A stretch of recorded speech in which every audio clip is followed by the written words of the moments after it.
নমস্কার বন্ধুরা, আমাদের চ্যানেলে স্বাগতম। ডিএ নিয়ে একটি গুরুত্বপূর্ণ আপডেট। তো বন্ধুরা, ডিএ সংক্রান্ত গুরুত্বপূর্ণ আপডেটটি আলোচনা করার আগে বলে রাখি, যে সকল বন্ধুরা আমাদের চ্যানেলে নতুন, আমাদের চ্যানেলটির পাশে সাবস্ক্রাইব বাটন, সাবস্ক্রাইব করার পর পাশে যে বেল আইকন সেটিও প্রেস করবেন। লেটেস্ট ভিডিও আপডেটগুলি সবার আগে পেয়ে যাবেন। দেখে নেব আজকে ডিএ সংক্রান্ত গুরুত্বপূর্ণ আপডেটটি। ডেপুটেশন দিয়ে এসছেন, আমরা একটু বিস্তারিত শুনবো। মাননীয় শিবাস তিওয়ারি দাদা, কি বলবেন? 421 দিন ধরে সংগ্রামী যৌথ মঞ্চ অবস্থান করছে। হ্যাঁ, অবস্থানটা তো চলছে। আপনারা তো সকলেই জানেন, 1 বছর পেরিয়ে গেছে, 1 বছর 2 মাস পেরিয়ে গেছে। কিন্তু সরকারের দিক থেকে কোনো সদর্থক বার্তা আমাদের কাছে এখনো এসে, ইলেকশন চলে যাচ্ছে, ইলেকশনের নামে প্রহসন হচ্ছে। আমরা সরকারি কর্মচারী যারা ভোট করতে যাই, সেই ভোট করতে যাওয়ার আগের দিন থেকে মানে P-1 ডে থেকে শুরু করে কাউন্টিং পর্যন্ত আমরা যেভাবে সাফার করি, সেইটা একমাত্র আমরাই জানি। সরকারকে বহুবার বলেছি, এমনকি ইলেকশন কমিশনকেও আমরা বার্তা দিয়েছি যে একটা মানুষকে এরকমভাবে শাস্তির মধ্যে ফেলে দেওয়া যায় না। যেখানে যাবেন, ভোট সাধারণত মে মাস করে হয়, মানে প্রখর গরম থাকে। এখন এত সব থেকে আধুনিকতার বার্তা ছড়িয়ে গেছে, কিন্তু আপনি ভোট করতে গেলেই দেখবেন যে সেখানে হয়তো দরমার ঘেরা উপরে টিনের ছাউনি বা টালির ঘর।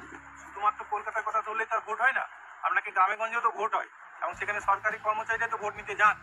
তো আগের দিন যখন ওই পোলিং স্টেশন থেকে, মানে ওইটাকে রিটার্নিং অফিস যেটাকে বলে, আরও অফিস থেকে যখন আমাদের ভোটের জিনিসপত্র কালেকশন করে ভোটের বুথে যখন যাবেন, তখনই গিয়ে আপনি হতাশ হয়ে পড়বেন যে একটুকু রেস্ট নেওয়া তো দূরের কথা, বসার পর্যন্ত জায়গা থাকে না। এমন এমন জায়গায় পড়বে, হোটেল দূরের কথা, চায়ের দোকান থাকে না। কিন্তু সেক্টর অফিস থেকে কোনো রকম কোনো ব্যবস্থা রাখা হয়। আমরা এই ওটারও আরও পুঙ্খানুপুঙ্খ করে বলে এসেছি। এরপরে আপনি শারীরিক অবস্থার দিক থেকে যেমনই থাকুন না কেন, আপনাকে ভোটটাকে সামলাতে হবে। পরের দিন সকাল 5টা থেকে শুরু হয়ে যায় আবার সেই ভোটের ডিউটি। সেখানে পোলিং পার্সোনাল থেকে শুরু করে পোলিং পার্টি যারা আছে, তাদের অন্যায় আবদার, এবং সেখানে যদি আপনি ওই আবদারকে পাত্তা না দেন, আপনার উপর যে শারীরিক মানে ইনসাল্ট যেটা ফিরে আসে আপনাদের দিকে, আমাদের দিকে, সেটা সহ্য করা মানে অসহ্য হয়ে ওঠার জন্য যা ব্যবস্থা, সেটার জন্য আমরা নির্বাচন কমিশনকে আগেও বলেছি। এবারে আমাদেরকে ওনারা বার্তা দিয়েছেন যে নিরাপত্তা থাকবে, এবং কর্মচারীদের থাকার জন্য, মানে পোলিং পার্সোনালদের থাকার জন্য যে ল্যাট্রিন বা থাকার জায়গা, ফ্যান, লাইট, এই সকল সমস্ত কিছু নাকি ব্যবস্থা করে রাখা হবে। প্রতিবারও বলা হয়, এবারও বলা হয়েছে। সেক্টর অফিসের নাম্বার দেওয়া থাকে, আমরা অসুবিধায় পড়লে সেক্টর অফিসে ফোন করলে সেই ফোন তুলবে না, সেটাও আমরা জানি। এবং তারপরে ভোট শুরু হয়ে যাওয়ার পর ভোটার কার্ড যেটা থাকবে, তার সঙ্গে দেখবেন আরও 17টা জিনিস দেওয়া থাকবে, যার মধ্যে ড্রাইভিং লাইসেন্স থাকবে, অনেক রকম কার্ড থাকবে। এবং আমাদেরকে ট্রেনিংয়েও বলা হয়ে থাকে যে ভোটের দিন সমস্ত লোকের ভোটার কার্ডটাই হারিয়ে দিতে আসেন। কিন্তু নির্বাচন কমিশন কোনো মতেই ওই ভোটার কার্ডটাকেই শুধুমাত্র ভোট দেওয়ার পারমিশন বলে এখন পর্যন্ত গ্রহণ করতে পারেনি।